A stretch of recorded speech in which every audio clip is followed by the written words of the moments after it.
నమస్తే అన్న. నమస్తే అన్న. నా తెలంగాణలో కాంగ్రెస్ పరిపాలన ఆల్రెడీ సంవత్సరం పూర్తి చేసుకుంది. అవును. రేవంత్ రెడ్డి గారు సీఎం అయ్యాక ఏమన్నా మార్పులు జరిగాయా? మార్పులు జరగాల్సినవి ఉన్నాయా? అసలు నీకు అభిప్రాయం ఏంది ఆయన పరిపాలన మీద?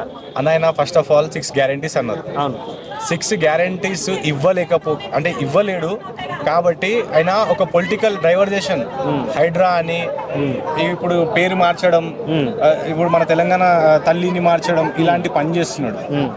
డెవలప్మెంట్ అనేది లేదు. ఉన్న వర్క్స్ అనేది అన్ని ఆగిపోయి ఉన్నాయి.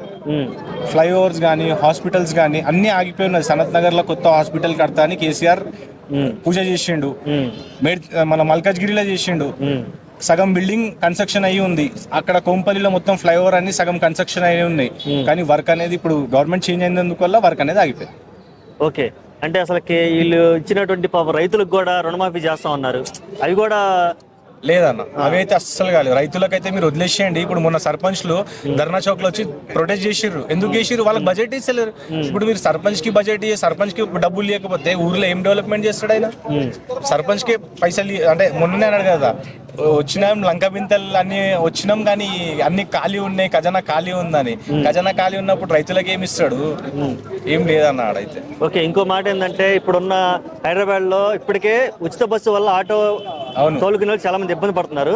ప్లస్ డీజిల్ ఆటోలు మొత్తం తీసేస్తానని ఒక టాక్ వచ్చింది, స్వయంగా వాళ్ళే ప్రకటించారు కూడా. ఇప్పుడు మళ్ళీ ఇంకా ఎక్కువ ఇబ్బంది పడతారు కదా వాళ్ళు. అన్న డీజిల్ ఆటో తీసేస్తా అన్నప్పుడు ఎవరైతే ఆ వ్యక్తి ఉన్నాడో ఆటో నడిపించేది ఆయన కోసం ఏం చేస్తున్నాడు ఫస్ట్ అది చెప్పిన తర్వాత నువ్వు డీజిల్ ఆటో బ్యాన్ చేయి. లేదంటే ఫస్ట్ వాళ్ళ మోటివ్ ఏంటంటే ఎందుకు తీసుకుంటుందంటే హైదరాబాద్ లో పొల్యూషన్ ఎక్కువైతుందని చెప్పి వాతావరణ శాఖ వాళ్ళు కొన్ని నివేదికలు ఇస్తున్నారు. దాన్ని నిర్మూలించడం కోసం అని చెప్పి ఇది చేయడానికి ట్రై చేస్తున్నారు. అవునన్నా, మళ్ళా ఇప్పుడు అట్లా చేస్తున్నప్పుడు ఎవరిదైతే డీజిల్ ఆటో ఉందో ఆ ఆటో నువ్వు తీసుకో. ఆ ఆటో తీసుకొని దాని బదులు ఎక్స్చేంజ్ చేసి ఒక ఎలక్ట్రిక్ ఆటో ఇచ్చేసి. ఇప్పుడు బ్యాన్ చేసేస్తే అన్నాడు ఇక్కడ పోతాడు గరీబోడు.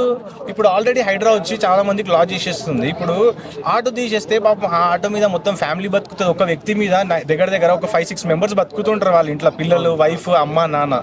ఇప్పుడు ఆటో బ్యాన్ చేసేస్తే మళ్ళీ ఈయన గవర్నమెంట్ అనేది తొందరగా పడిపోతుంది మళ్ళీ. ఓకే, ఈ తెలంగాణ తల్లి విగ్రహం మార్చడం అనేది అసలు పర్సనల్ గా మాట్లాడుకుంటే నీకు ఎంతవరకు నచ్చింది, నచ్చలేదు? అనాది తెలంగాణ తల్లి కాదా? ఇట్లా అంటే ఇట్లుంది, దాని అర్థం కాంగ్రెస్ గుర్తు. ఓకే, శారీ వచ్చేసి గ్రీన్ కలర్ శారీ ఉంది, అది ఏం గుర్తో నాకు తెలియదు. మన తెలంగాణ తల్లి విగ్రహం ఒకసారి పాత విగ్రహం చూడండి, కిరీటం వేసుకొని మంచిగా నగలు వేసుకొని ఒక చేతిలో బతుకమ్మ పట్టుకొని ఎంత మంచిగా ఉంటుంది అన్నది. అది ఢిల్లీలో పెట్టు, లేదంటే నువ్వు అమెరికాలో పెట్టు, అట్రాక్టివ్ ఉంటుంది.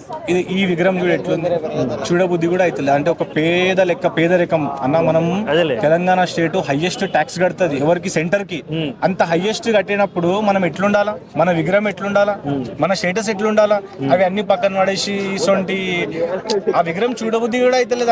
ఎవరైనా మన తల్లిని గౌరవంగా గొప్పగా బంగారాలు దిగేసి చూపించుకోవాలని ఫీల్ అవుతారు కదా. నాకే శాలరీ వస్తే ఫస్ట్ మా అమ్మకి ఇస్తా. అమ్మ ఏవో మంచి శారీ తీసుకో, ఇల్లు చూసుకో అని తీసుకుంటాం. మన డబ్బు ఇచ్చినప్పుడు మన అమ్మ ఎట్లుంటది? మన తెలంగాణ తల్లి అమ్మ ఎట్లుండాలన్న? ఎట్లా పెట్టేసిర్రు. అది ఎంత కేటీఆర్ గారు అయితే చెప్పిర్రు అలా గవర్నమెంట్ రాగానే చేంజ్ చేసేస్తా అని. ఎవరు గవర్నమెంట్ వచ్చినా చేంజ్ చేసేసాలి. మన తెలుగు తల్లి ఎట్లుండాలా? బంగారం లెక్క ఉండాలి. మనకు ఈ అసలు బంగారం బే లేదు ఇప్పుడు ఈయన పెడుతున్నది. అదైతే మాకు నచ్చలేదు అన్న. అసలుకి ఇప్పుడు ఎందుకంటో అవి ఆల్రెడీ ఎన్నో పథకాలు అనౌన్స్ చేశారు, వాటిని ఇవ్వలేకపోవటము, అందులో ఫెయిల్యూర్ ఒకవైపు అయితే ప్రజలకి ఏమి చేసేంత ఇంటెన్షన్ కూడా వాళ్ళ కనపడట్లేదు అన్న. వాళ్ళు మీకు ఒకటి చెప్తా, వాళ్ళు 15 సంవత్సరాలకి వెళ్ళి అధికారంలో లేరు. కాంగ్రెస్ పార్టీ వాళ్ళు 15 సంవత్సరాలకి లేరు. వాళ్ళ ఎంత ఖర్చు అయి ఉండొచ్చు? వాళ్ళు లంకా బిందెలు అని చెప్తారు కదా, లంకా బిందెలు ఇప్పుడు అంతే కదా.